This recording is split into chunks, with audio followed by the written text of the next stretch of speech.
Okay, good afternoon, everyone. Well, I don't know when you're watching this video, if it's afternoon. But today we're going to cover the cells. So all living organisms are going to be composed of cells, and a cell is the smallest unit of life that can function independently on its own. Being composed of cells is one of the most basic characteristics of life. Now, cells were not actually discovered until microscopes are invented and we can actually visualize cells. But there were theories out there that thought that there had to be a basic component of life.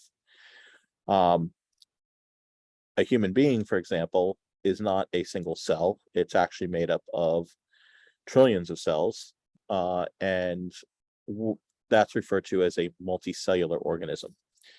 There are some organisms that are single celled, such as bacteria, and they are just one cell.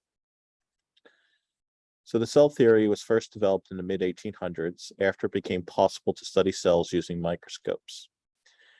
And the tenets of cell theory are explain commonalities of cells. Now, the components of all early cell theory is that all organisms are made up of one or more cells, and that the cell is the fundamental unit of life. And the other part of the early cell theory was that all cells come from pre-existing cells. Now, fast forwarding a few hundred years, we have what's referred to as the modern cell theory. And this is where all cells have the same basic chemical composition, whether you are a bacterial cell or a human cell. All cells use energy and undergo some form of metabolism. And all cells contain DNA, and it is the DNA that is duplicated and passed on as each cell divides. Now, most cells are too small to be seen without a microscope, and most cells can be seen within the range of a light microscope. A light microscope is a typical microscope that's used in any classroom lab, and they are used to view the entire cell. If you would like to look at structures a little more detail, like subcellular structures that we're going to talk about today, an electron microscope is something that should be used. Electron microscopes allow for greater magnification than the light microscopes, and this will allow us to view parts of the cells and also allow us to view viruses. Viruses are not living entities, so they're not considered a cell. And they are much, much smaller than cells. In this figure here, you can actually see about the size of, say, animal cells, which would be a human cell, versus a bacterial cell versus a virus, on the meter scale here. Another type of microscopy, transmission electron microscope, is a very, very powerful tool for seeing the internal structures of cells. What it does is it transmits electrons right through the cells and allows us to sort of create these images, as you can see here. Now this is false color because this had actually been modified to add color to this. Most electron microscopes will give you sort of a gray-scaled image, so this is sort of something that's been a little bit edited just to add more depth to the actual image. A scanning electron microscope is also very powerful, and it reveals details on the cell surfaces.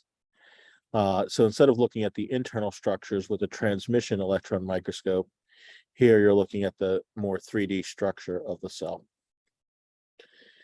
Light microscopes have less magnifying power than electron microscopes. They transmit light through the cells, and they can be used to view living cells as well. Now, cells will vary in size. Notice on this diagram that bacteria and archaea cells are about 10 times smaller in diameter than most plant and animal cells. And frog eggs are about 10 times larger than most plant and animal cells. Here's a closer look at the size comparison between different cell types. Thousands of bacteria cells would be able to be fit inside a single human cell. Here you can see a bacterial cell compared to an actual human cell there. Regardless of size, all cells have genetic material, which would be DNA. All cells have ribosomes, a cytoplasm, and a cell membrane. The cell membrane is often referred to as a plasma membrane or a phospholipid bilayer or cytoplasmic membrane. All those terms mean the same thing. All cells will carry out chemical reactions which are needed to sustain life, such as cellular respiration and that of protein synthesis. So why are cells so small? Smaller cells have more surface area relative to their volume. High surface area allows for the exchange of materials with its surroundings. For example, oxygen from the air must quickly enter into your lung cells. Now, there is difference in cells. We have what are referred to as prokaryotic cells and eukaryotic cells. A bacteria cell would be a prokaryotic cell. A eukaryotic cell would be an animal cell like a human cell. Eukaryotes are going to have a nucleus. A nucleus is a structure inside the cell where the DNA is housed. There is no nucleus in the prokaryotes, and as such, the DNA is housed within the cytoplasm. There's also a variety of membrane-bound organelles that we'll cover that are found in eukaryotic cells. Membrane-bound organelles include structures like the mitochondria, Golgi apparatus, endoplasmic reticulum, lysosome, peroxisome, nucleolus. These are all structures that are found in eukaryotes, but they are not found in prokaryotes. So let's sort of define the first class here, prokaryotes, as life is going to be classified into three different domains, the first one being prokaryotes. Prokaryotes are the most ancient form of life. They are small, simple in structure, and lack a nucleus. The bacteria and archaea are two different domains of prokaryotes. The second is eukaryotes. Eukaryotes evolved billions of years after prokaryotes. They are larger and more complex, with many internal parts, including a nucleus and other membrane-bound organelles. Protists, fungi, plants, and animals are all eukaryotic cells. Now, there are some features that are common to all three domains, and that is the cell membrane, and others that are only found in one domain, such as a nucleus. Each domain has its own combination of features. Here you can see the three different types. We have domain of bacteria, which is prokaryotic, archaea, which is prokaryotic, and we have our eukaryotes. The nucleus is only present in the eukaryotes. Membrane-bound organelles are only present in eukaryotes. The membrane chemistry, meaning what the membranes are made up of, can vary, and the typical cell size can also vary. So let's look at a typical anatomy of a bacterial cell. Bacteria are prokaryotic cells. They lack membrane-bound organelles. Their ribosomes and DNA are located within the cytoplasm. They are not enclosed in any other membrane-bound structures. Prokaryotic cells can have a cell membrane. They can also have a cell wall, as well as a capsule and flagella. These are the structures that you could typically find on a prokaryotic cell, such as a bacteria. When you look at an animal cell, here you can see many different structures inside the cell. Animal cells are eukaryotic. They have many different membrane-bounded organelles. Again, those are the things that are sort of listed here, such as a peroxisome, cytoskeleton, mitochondrion, smooth and rough ER, Golgi apparatus, lysosome, nucleolus, and then obviously the nucleus. Animal cells will also have a plasma membrane or cell membrane. Animal cells will not have a cell wall. Looking at a plant cell, you're going to see many of the same similar organelles that we find in our animal cell. except instead of a mitochondria, it's actually going to have a structure referred to as a chloroplast. In the animal cell, the prior slide, the mitochondria was responsible for cellular respiration. And in a plant cell, the chloroplast is responsible for photosynthesis. Here, you will see that you do have a cell membrane, and in plant cells, you will have that cell wall. Now, that is a structure that is not found in animal cells. There is no cell walls in animal cells.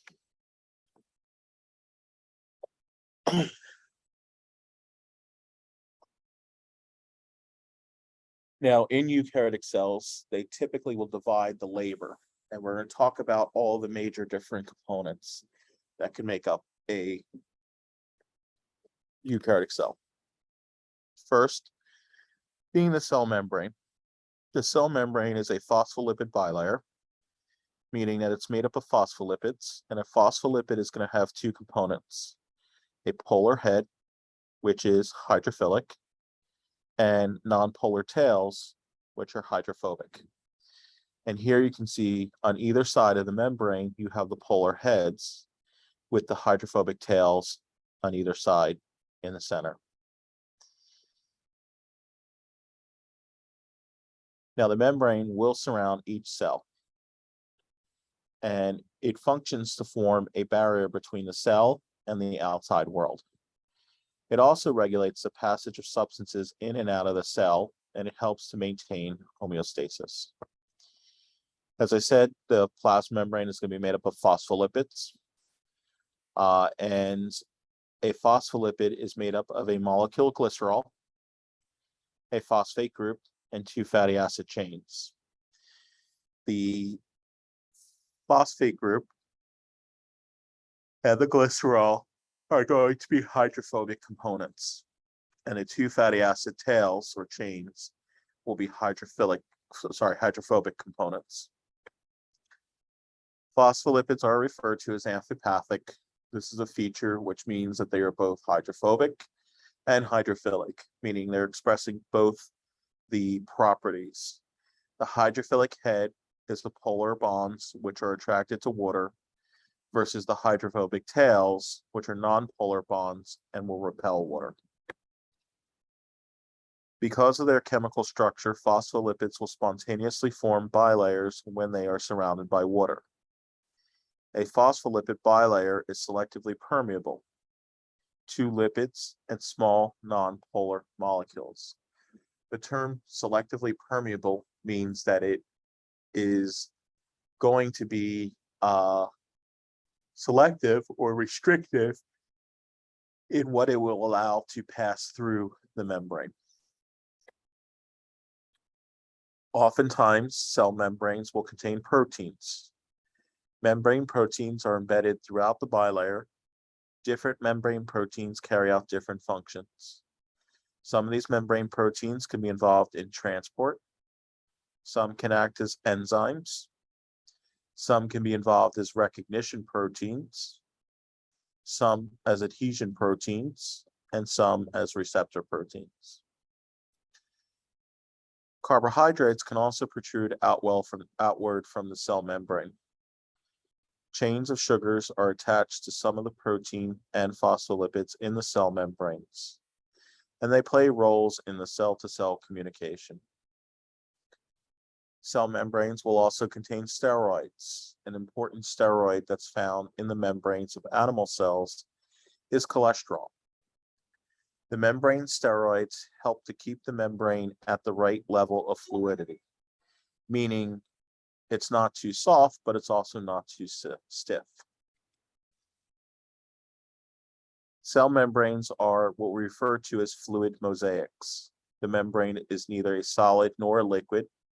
It's more of like jello. In the membrane, the phospholipids are constantly moving and switching places. The combination of phospholipids and proteins will form the fluid mosaic. Okay, the next thing is the organelles involved in protein production. The nucleus controls protein production. The nucleus is going to house the DNA. It is the DNA that will contain genes, and genes are going to be the directions on how to make proteins. It is also going to contain a structure called the nucleolus. The nucleolus is located within the nucleus, and this is where you will synthesize ribosomes. Ribosomes are going to be the structures that will actually synthesize proteins.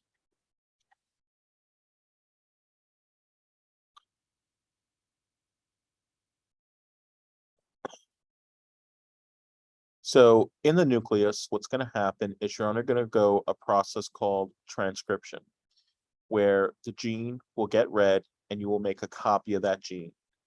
That copy of the gene is referred to as the messenger RNA and will match the sequence of DNA. mRNA carries the protein recipe through the nuclear pore, which is a little opening within the nucleus, in the two-layered nuclear envelope. The RNA will then move from the nucleus out to a ribosome, where protein is synthesized. This process is called translation, where the ribosome will read the directions of the messenger RNA and synthesize the corresponding protein by linking up the appropriate amino acids in the specific sequence as outlined by the directions. Some ribosomes float in the cytosol and are referred to as free ribosomes. Others are attached to the rough endoplasmic reticulum and are referred to as bound ribosomes. So proteins are synthesized on the ribosomes. Free-floating ribosomes will synthesize proteins that will remain in the cytoplasm or cytosol.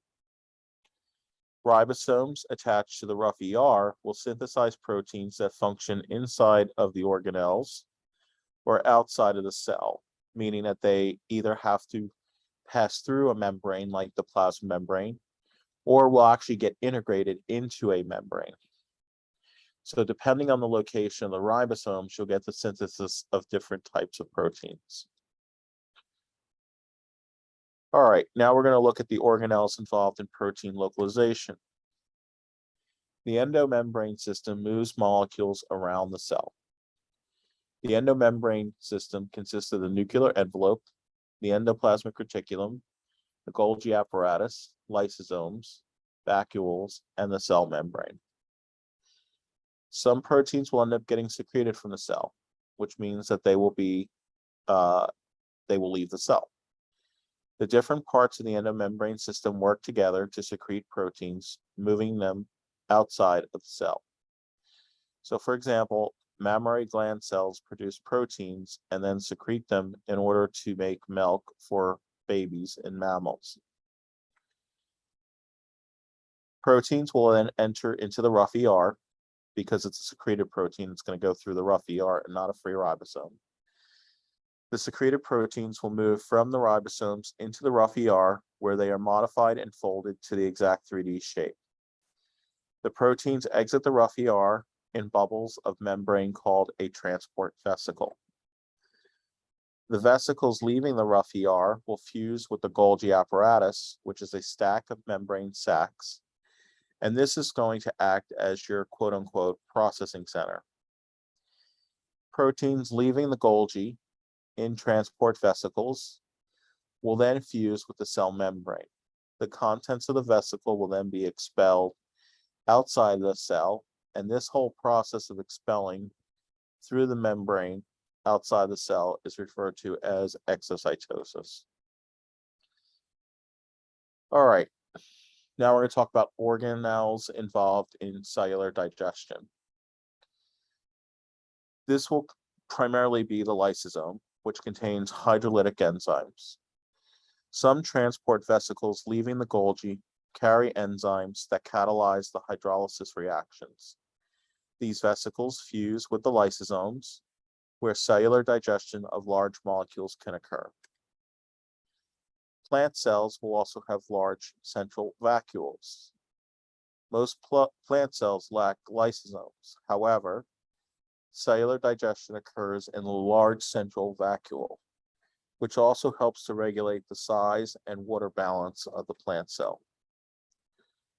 Peroxisomes also aid in digestion.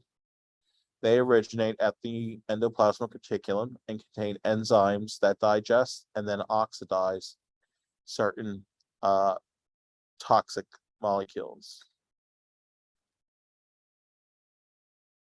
Okay, organelles involved in energy production. Excuse me. Energy comes from food. Almost all eukaryotic cells have mitochondria, which extract energy from food. Cellular respiration, a process we'll talk about later on in the course, converts sugar energy into a form the cell can use for work. The space inside the mitochondria is referred to as the matrix. The folds in the inner mitochondrial membrane, meaning the membrane on the inside, are called crista. These are the sites for the chemical reactions for cellular respiration to occur. Eukaryotes can also carry out photosynthesis in plants and in some protists. These cells have a structure called the chloroplast, which is the organelle that converts energy from sunlight into sugar, which is the food for the cell. The space within the chloroplast is referred to as the stroma, and the flattened sacs of the internal membranes are referred to as thylakoids. These are the sites for chemical reactions of photosynthesis. The sugar then travels to the mitochondria, which extract the energy used for cellular processes. Okay, finally, we're going to look at the cytoskeleton. The cytoskeleton supports eukaryotic cells. The cytoskeleton is a network of protein tracks and tubules that's found in eukaryotic cells. It has several functions. First, structural support, meaning it kind of acts as a skeleton for the cell. Second, it aids in cell division, properly separating out all the chromosomes. It's involved in organelle transport, moving organelles around the cell, and it can be involved in the overall movement of the cell. The cytoskeleton has three major components: microfilaments, which are composed of actin proteins; intermediate filaments, which have varied protein compositions; and then microtubules, which are composed of tubulin proteins. The components of the cytoskeleton work together. Microfilaments are needed for cell contraction and changes in the cell shape. Intermediate filaments will form a strong scaffold for mechanical strength. And microtubules act as trackways for moving organelles and vesicles. Cilia and flagella can move the cell itself. Microtubules make up structures called cilia and can also make up structures called flagella. These structures will actually protrude out from the cells. Airway cells need cilia to push particles like dust out of the respiratory tract, and you can see that in the first image there. Sperm cells use a flagella, which is a long tail piece of sperm, in order to swim. The motor proteins actually generate movement. Inside the cilia and the flagella, microtubules slide against each other with the help of the motor protein called dynein. As a result, the cilium or the flagella will bend. Okay. I mentioned earlier that animal cells do not contain cell walls. Bacterial cells, such as prokaryotes, can contain cell walls, and plants will contain cell walls. The main component of plant cell walls is cellulose. And in this image here, you're kind of looking at, this would be the cytoskeleton here. Here's your phospholipid bilayer, this plasma membrane. And then in green here, this is going to be cellulose, which is the cell wall. Now, the function of cell wall is that it provides mechanical strength. It regulates volume, which is a fancy, or which is a way of saying that it regulates osmosis. Osmosis is the movement of water into and out of the cell based on solute concentrations. We'll get more into that in a little bit. By regulating osmosis, you do prevent the cells from bursting by preventing too much water from entering into the cell. Plant cells will communicate through plasmodesmata, and plasmodesmata are channels that pass through the plant cell wall. Nutrients and biochemicals can travel through these channels to adjacent cells. In multicellular organisms, cells stick together to communicate. These cells in the multicellular organisms must constantly communicate with each other in order for tissues to function. Proteins and carbohydrates protruding from the animal cells are crucial for cell communication. Animal cells will communicate through gap junctions. Gap junctions in animal cells are analogous to the plasmodesmata in plant cells.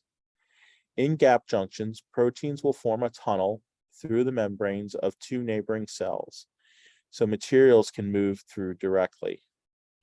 Gap junctions allow cells to communicate very rapidly. With tight junctions are like sewing machine stitches. In tight junctions, proteins fuse the membranes of adjacent animal cells together. Tight junctions will allow sheets of cells to form leak-proof barriers.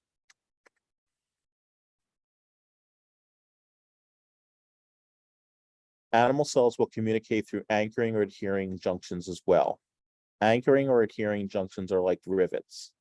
In these junctions, proteins connect cells to other cells and to the extracellular matrix. Anchoring or adhering junction proteins reach inside cells and bind to the cytoskeleton for added mechanical stress. Now, just to sort of finish up on the overview of cells here, is that eukaryotic cells are specialized. In multicellular organisms, cells divide up the labor when they get together to form tissues. We've talked about a generic animal cell and a generic plant cell, but each multicellular individual has various cell types. And for example, in the human body has over 200 different cell types that makes up the human. Each one of these cell types is structurally different and functionally different.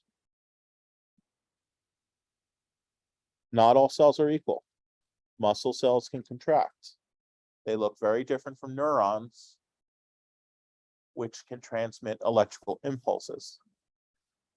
In a plant, these cells have chloroplasts, so they can carry out photosynthesis.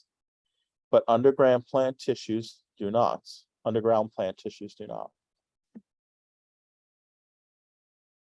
So again, in multicellular organisms, you can have different cells doing different functions. And that is it for this recording.